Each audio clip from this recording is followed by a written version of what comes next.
My name is Mark Thrun, T-H-R-U-N. I am T-H-R-U-N? T as in Tom, H-R-U-N. Thank you.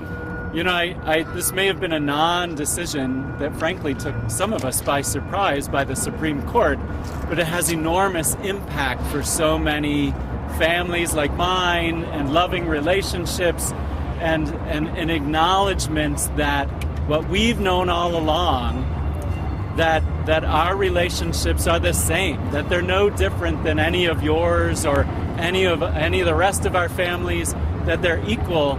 The non-decision today affirms just that we are equal in the eyes of the state and eyes of the country. And so it's just it's a wonderful thing for those of us that have been involved to be able to talk to our kids about that, to be able to tell them that yes, this relationship is the same as this relationship, that your dad's relationship isn't any different.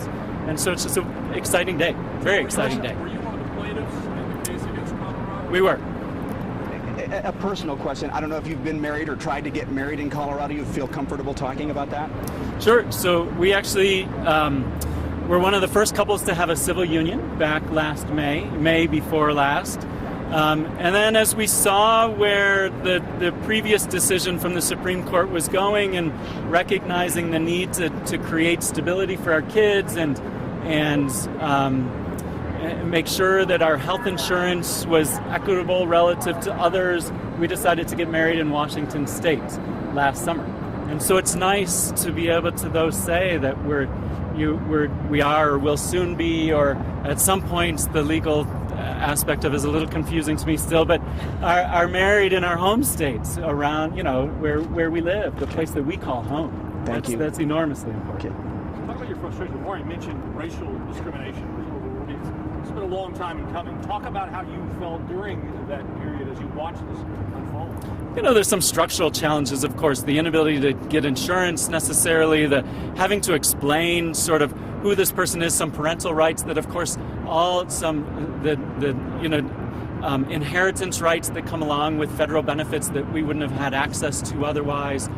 But really, in the big scheme of things, people understand marriage. When I talk about my partner that I've been with for 14 years, and I use the term partner, people don't know if that's my medical partner, I'm a doc at Denver Health, or if it's some other business partner.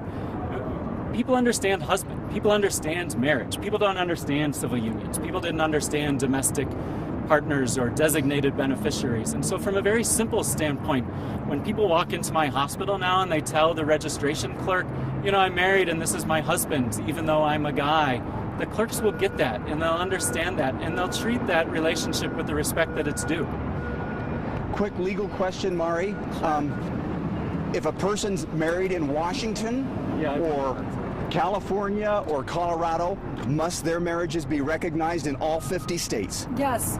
What this ruling means is that now every marriage that was performed in any state has to be recognized by the state of Colorado.